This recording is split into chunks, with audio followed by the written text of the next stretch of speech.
Easy and tasty recipes YouTube ಚಾನಲ್ಗೆ ಸ್ವಾಗತ. ಈಗ ನಾವು ನೂಡಲ್ಸನ್ನು ಹೇಗೆ ಮಾಡೋದು ಅಂತ ನೋಡೋಣ. ಹಾಗೆಯೇ ನೀವಿನ್ನು ನಮ್ಮ ಚಾನಲ್ಗೆ ಸಬ್ಸ್ಕ್ರೈಬ್ ಮಾಡಿಲ್ಲ ಅಂದರೆ ದಯವಿಟ್ಟು ಸಬ್ಸ್ಕ್ರೈಬ್ ಮಾಡಿ. ಈಗ ಹೇಗೆ ಮಾಡೋದು ಅಂತ ನೋಡೋಣ. ಈಗ ಗ್ಯಾಸ್ ಮೇಲೆ ಒಂದು ಕಡಾಯಿಯನ್ನು ಇಟ್ಕೊಂಡಿದ್ದೇನೆ. ಈಗ ಅದಕ್ಕೆ 2 ಲೋಟ ಆಗುವಷ್ಟು ನೀರನ್ನು ಹಾಕಿಕೊಳ್ತೇನೆ. ಈಗ ಅದಕ್ಕೆ ಒಂದು ದೊಡ್ಡ ಸೈಜ್ನ ಆಲೂಗಡ್ಡೆಯನ್ನು ಸಣ್ಣದಾಗಿ ಕಟ್ ಮಾಡಿ ಹಾಕ್ತಾ ಇದ್ದೇನೆ. ಹಾಗೆ ಒಂದು ದೊಡ್ಡ ಟೊಮ್ಯಾಟೊವನ್ನು ಕಟ್ ಮಾಡಿ ಹಾಕ್ತಾ ಇದ್ದೇನೆ. ಹಾಗೆಯೇ ಸ್ವಲ್ಪ ಉಪ್ಪನ್ನು ಸೇರಿಸಿಕೊಳ್ಬೇಕು. ಹಾಗೆಯೇ ಕಟ್ ಮಾಡಿದ 2 ಹಸಿಮೆಣಸನ್ನು ಸೇರಿಸಿಕೊಂಡಿದ್ದೇನೆ.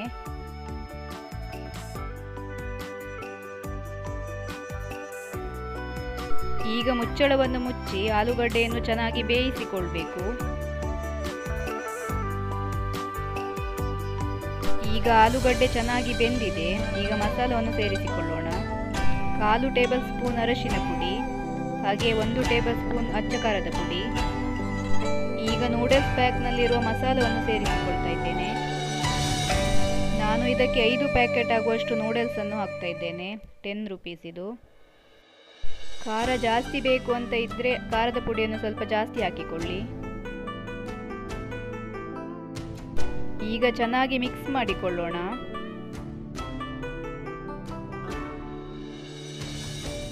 ನೂಡಲ್ಸ್ ಅನ್ನು ಮಧ್ಯಕ್ಕೆ ಈ ಥರ 2 ಪೀಸ್ ಮಾಡಿಕೊಳ್ಬೇಕು.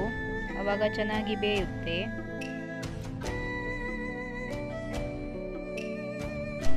ಈಗ ನೂಡಲ್ಸ್ ಅನ್ನು ಒಂದೊಂದಾಗಿ ಸೇರಿಸಿಕೊಳ್ಳೋಣ.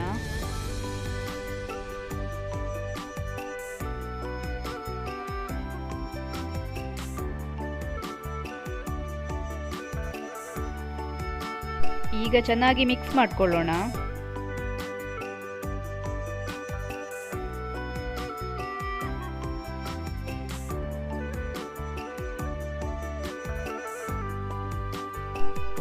ಈಗ ಇದಕ್ಕೆ ಮತ್ತೆ 1 ಗ್ಲಾಸ್ ನೀರನ್ನು ಸೇರಿಸಿಕೊಳ್ತೇನೆ. ಇದು ಬೇಯೋದಕ್ಕೆ ನೀರು ಜಾಸ್ತಿ ಬೇಕಾಗುತ್ತೆ.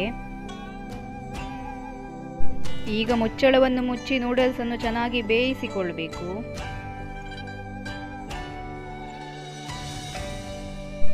ಈಗ ಮುಚ್ಚಳವನ್ನು ತೆಗೆಯೋಣ.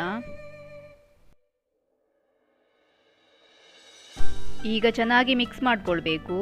ನೂಡಲ್ಸ್ ಚೆನ್ನಾಗಿ ಎಲ್ಲ ಕಡೆ ಬೇಯಬೇಕು.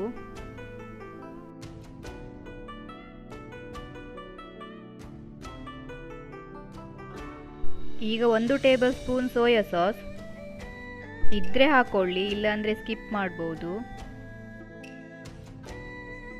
ಹಾಗೆಯೇ ಸ್ವಲ್ಪ ಕೊತ್ತಂಬರಿ ಸೊಪ್ಪನ್ನು ಸೇರಿಸಿಕೊಳ್ತೇನೆ. ಈಗ ಚೆನ್ನಾಗಿ ಮಿಕ್ಸ್ ಮಾಡಿಕೊಳ್ಬೇಕು.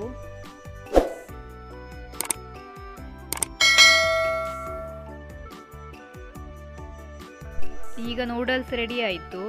ಗ್ಯಾಸನ್ನು ಆಫ್ ಮಾಡಿಕೊಳ್ಳೋಣ. ಬಿಸಿ ಬಿಸಿಯಾದ ನೂಡಲ್ಸ್ ರೆಡಿ ಆಯಿತು. ತುಂಬಾ ಟೇಸ್ಟಾಗಿ ಬರುತ್ತೆ. ಆಲೂಗಡ್ಡೆಯನ್ನು ಹಾಕೋದ್ರಿಂದ ತುಂಬ ಟೇಸ್ಟ್ ಬರುತ್ತೆ. ನೀವು ಕೂಡ ಒಮ್ಮೆ ಈ ರೀತಿಯಾಗಿ ಟ್ರೈ ಮಾಡಿ.